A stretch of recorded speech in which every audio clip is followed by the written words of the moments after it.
In the afterword to the 2011 edition of what Hugh refers to as his personal Lapland book, he alludes to the ongoing changes he has observed in the lives and livelihoods of Sami reindeer herders from the time of his first fieldwork among them, though adapting to change has been the existential constant for Sami over thousands of years. In the course of documenting the state laws, environmental regulations, and economic developments that have recently impacted Sami life, Hugh draws an analogy between how Sami have changed and how he has changed, or been changed, since the fateful day when, as a 15-year-old boy touring Sweden with his grandmother, he wandered into a Sami calf marking and was so captivated by this glimpse of the indigenous life world that he dreamed of returning to Lapland and joining the reindeer herders, which he did in May 1973. Of the sense of predestination, Hugh writes, "Maybe in a former life I was a reindeer herder." In these penetrating comments, Hugh invites us to consider some of the existential mysteries that lie at the heart of the ethnographic vocation. The two that fascinated me are intimately related. First is the mystery of how far anyone can go in bridging the experiential gap between oneself and those one lives with and studies as an ethnographer. Despite his profound admiration for his hosts, his fluency in their language, his advocacy on their behalf, and his knowledge of their life ways, Hugh confesses that he never became one of them.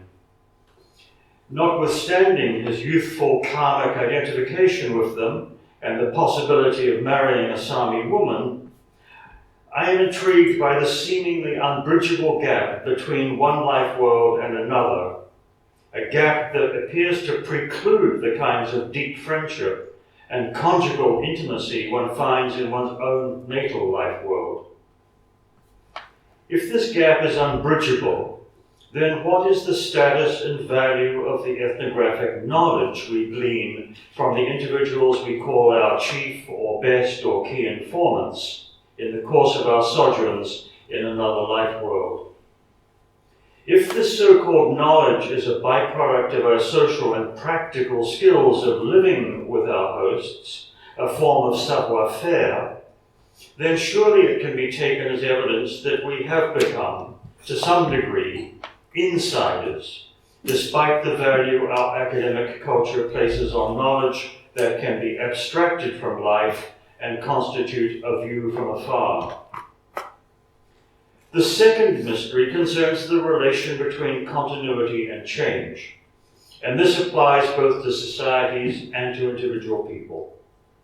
All societies change, and though change is more rapid and traumatic at certain moments in their history than at others, this change is accompanied by a sense of continuity, as is captured by Alphonse Kart's oft-cited 1849 epigram, "Plus ça change, plus c'est la même chose."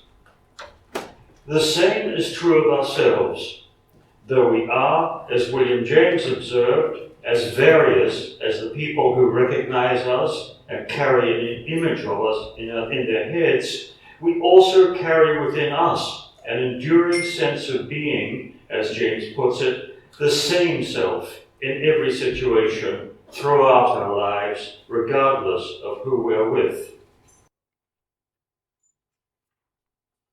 Both these mysteries suggest that though we can learn to inhabit other worlds, to participate in the lives of others, and even momentarily become strangers to the people we thought we were, we never entirely lose the sense of self that emerged in our earliest years in our first familiar environments.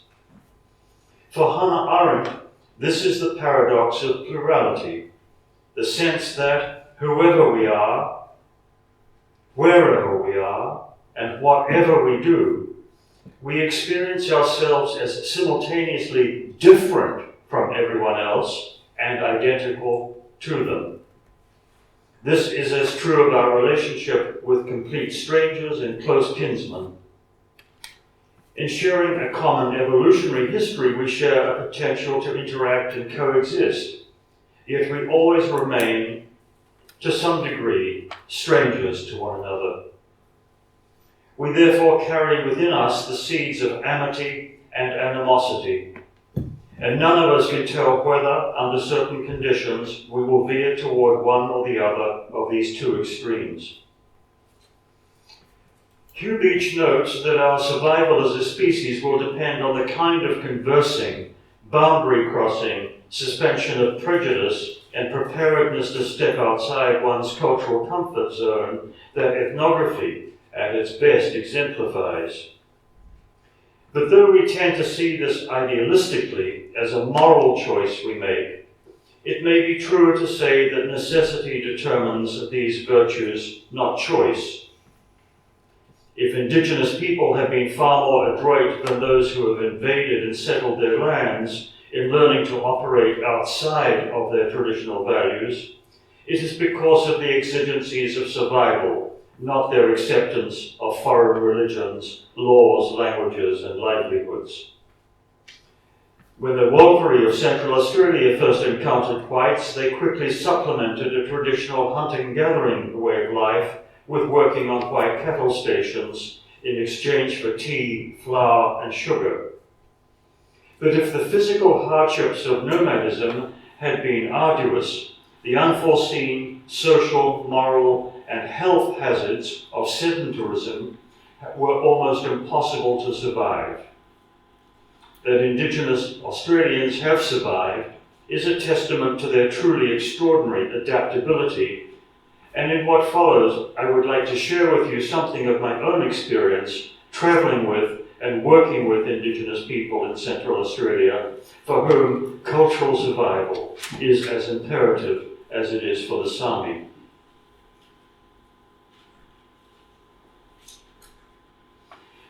One of the saving graces of doing ethnography is that it momentarily deprives you of any advantage you may have by virtue of your academic education, your wealth, or your power, and reduces you to the status of an ignorant and disoriented child. That Indigenous people so rarely take advantage of the anthropologist's vulnerability, social ineptness, and linguistic incompetence is remarkable, given what they have so often suffered and lost through contact with the world that anthropologists hail from. But we should remember that this tolerance toward outsiders is less an expression of magnanimity than of the hope that hospitality will be repaid by humility and respect, and that whatever is given will be reciprocated, if not in kind or cash, then at the very least by a recognition of the other's humanity. This then is my charge, to do justice to the Warlpiri people who allowed my wife and I to sojourn among them during the early 1990s, and to offer you a few glimpses into the common humanity that transcended our cultural differences and changed our lives. My focus will be on my relationship with Paddy Nelson Juparula, one of the preeminent Warlpiri artists of the Western Desert painting movement, and his emotional, social, and ritual connections with his natal country.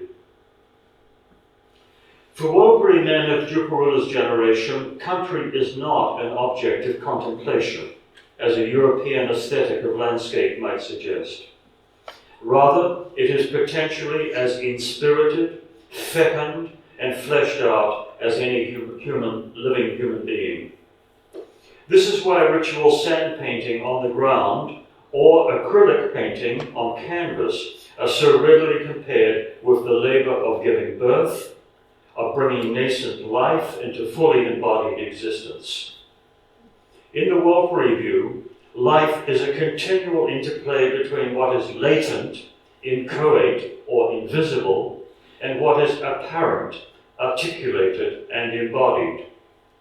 Thus, the process of coming into being, palpajarani, is compared with giving birth, and the quickening of new life in the womb, the greening of the desert after rain, the ritual performance of an episode from ancestral times, recaptured in a dream, and the chanting of ancestral song cycles to the clapping of boomerangs are all ways in which latent or potential life is drawn out, embodied, and realized in the here and now. The contrary movement is manifest in a person fainting, feeling homesick, accursed, drained of energy, separated from kith and kin, or passing away. Warlpiri's statements and narratives about the dreaming are informed by a conception of the life process as a perpetual coming out and going back in. A primary image is of the ancestors emerging from the ground, travelling about, performing ceremony, and impregnating the ground with their vital essence before growing weary and re-entering the earth whence they came. The process of coming out is not only associated with the ancestral creation of the world, but with sexual intercourse, the erection of the penis, as well as birth, and increased ceremonies. While the counter process of going in is associated with detumescence and death.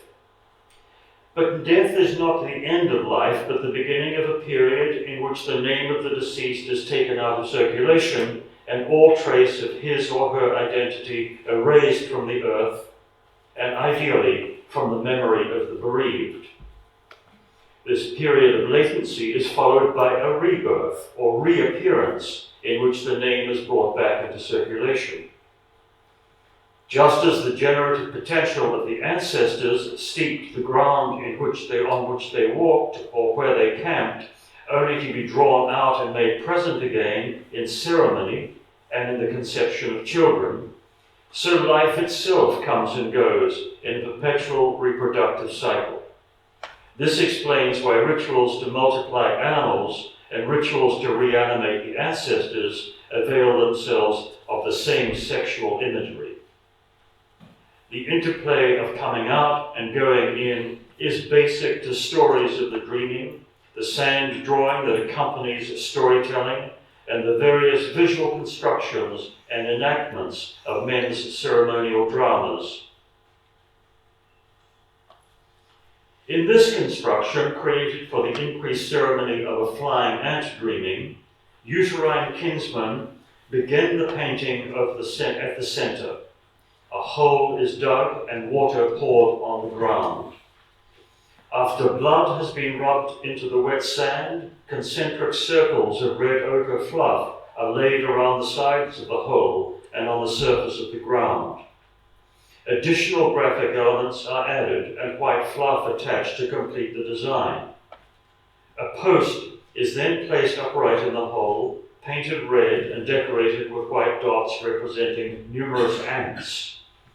Bloodwood leaves, which Warlpiri always interpret in ritual context as life-giving, literally child-having, were attached to the top.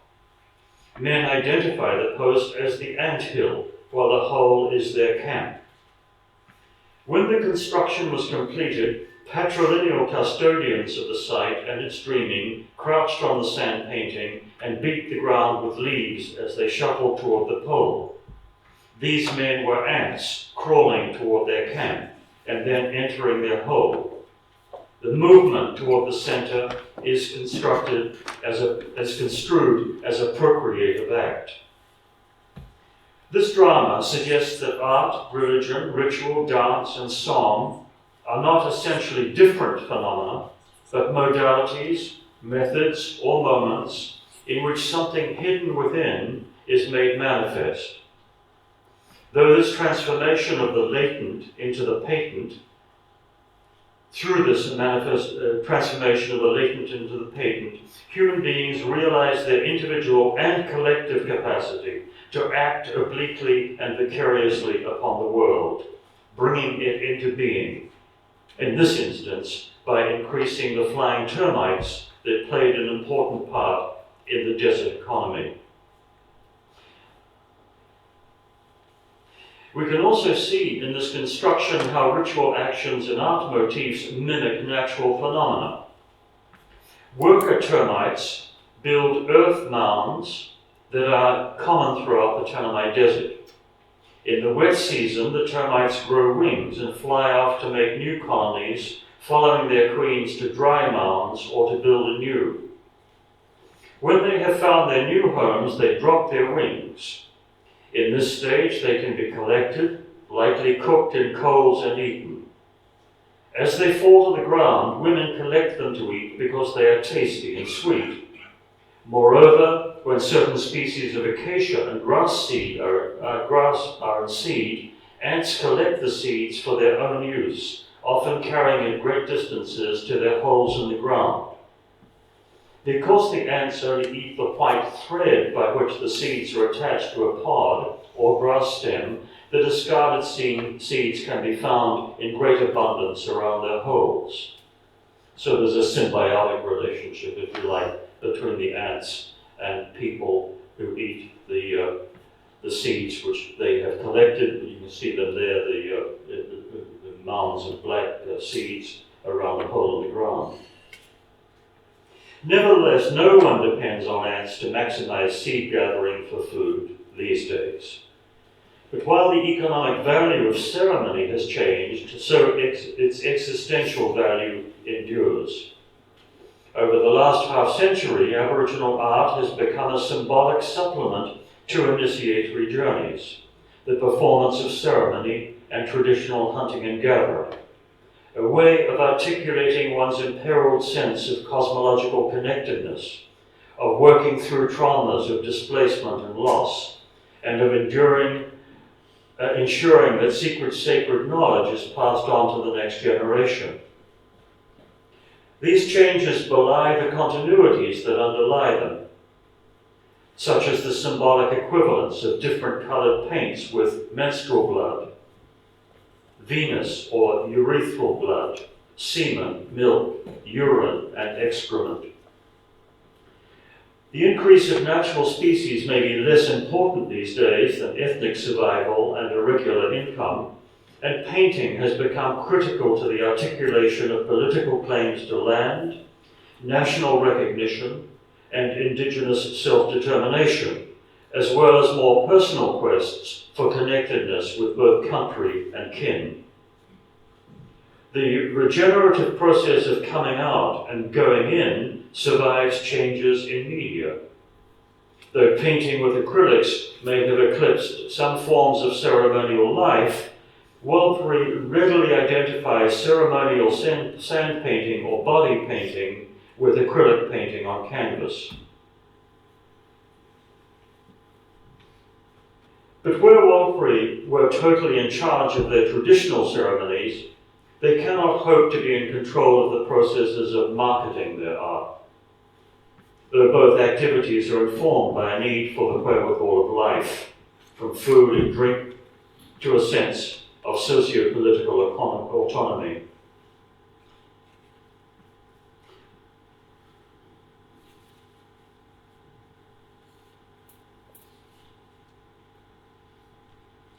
So I'm just skipping a part because of time running out. Just to talk a little about this is one of Drupala's paintings on the door of a school in a settlement called Yundamu. It's a yam dreaming, and I just show it here to show how traditional painting is being incorporated into kind of modern life, in this case the education of school children. But I want to talk a little about the way in which people regard objects not as having intrinsic value, as commodities which have a kind of monetary value attached to them in the marketplace, but having an extrinsic value or exchange value as creating and perpetuating forms of relationship, not only with one's country, but with one's countrymen. A lot of Warlpiri are completely indifferent to whether these traditional objects, in this case a traditional painting, survives the depredations of weather and wear and tear. These doors on the Yundamu school were in bad need of repair in the early 1990s. But Warlpiri said we can just paint new ones, but because they had acquired a certain value in the ideas of white Aboriginal art collectors, the doors were taken down and curated in a museum, circulated. They went on a tour around the world, and they're now in an Australian museum. So there's actually no painted doors at the school, ironically, even though the original doors have been nicely preserved for whites to go to museums and admire.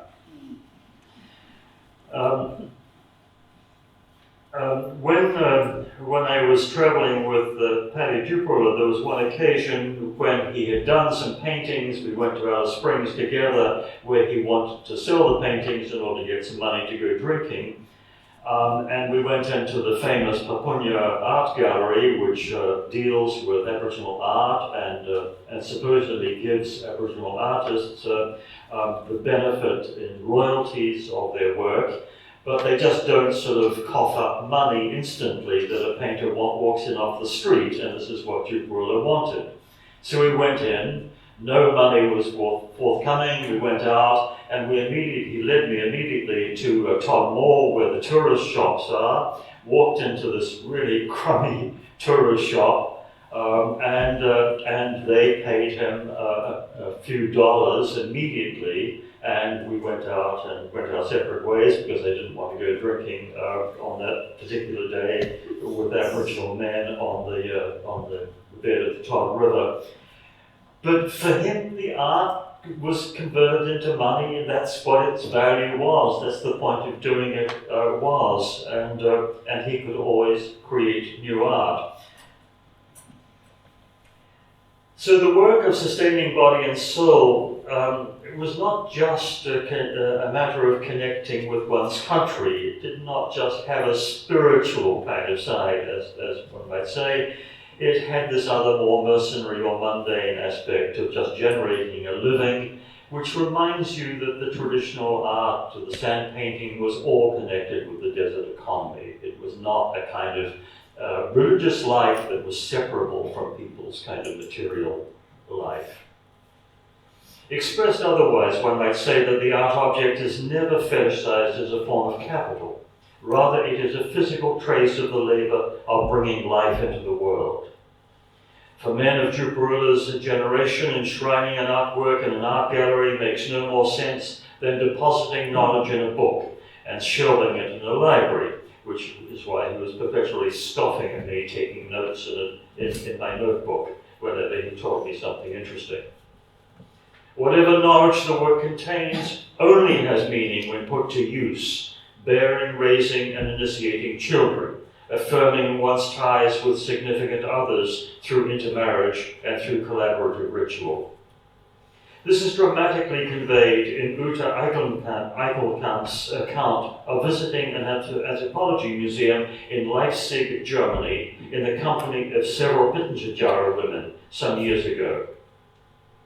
In the middle of a spacious, well-lit room, the visitors encountered a diorama depicting a family of naked Australian Aboriginals camped in the desert. Uta felt such shame and disorientation that she could not bring herself to look at the tableau. By contrast, her Aboriginal companions could not look away. The spell was broken, she writes, when one of the younger women made a move. Pushing the headphones of her Walkman behind her ears, she tiptoed forward, straight ahead, and right into the exhibit. She let herself drop down next to the clay woman and took the baby out of the kuleman, that's the wooden container in which the infant effigy was placed, and took the baby into her arms and started rocking it. Uta goes on to explain that for Aboriginal people, portraiture is an unknown category of representation. By implication, fixity or permanent states of being are incomprehensible, since everything is caught up in a process of coming into or passing out of being. To pick up and rock the baby and bring her back to life is an obvious response to the troubling three-dimensional image of this family trapped in a time warp. In rendering human experience intelligible, we tend to forget its sensible and sensuous qualities.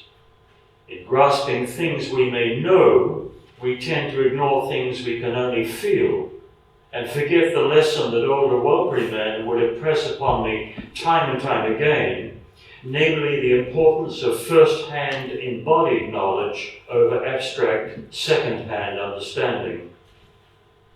A man of knowledge knew his country as he knew the back of his hand or his own kinsman. But for this to occur, one must live with people, travel with them, and allow oneself to engage bodily with them. As Zach Giacomo once observed to me, just listening and looking takes you only halfway. I therefore share Hugh's sentiment that despite his wanderings, the Sami knew he would like nothing more than to warm his hands around their fires, and that in writing a book that warms our hearts, he has succeeded in doing something we all aspire to do in our own way: do justice to the people who allow us to enter their life worlds and accompany them through their lives.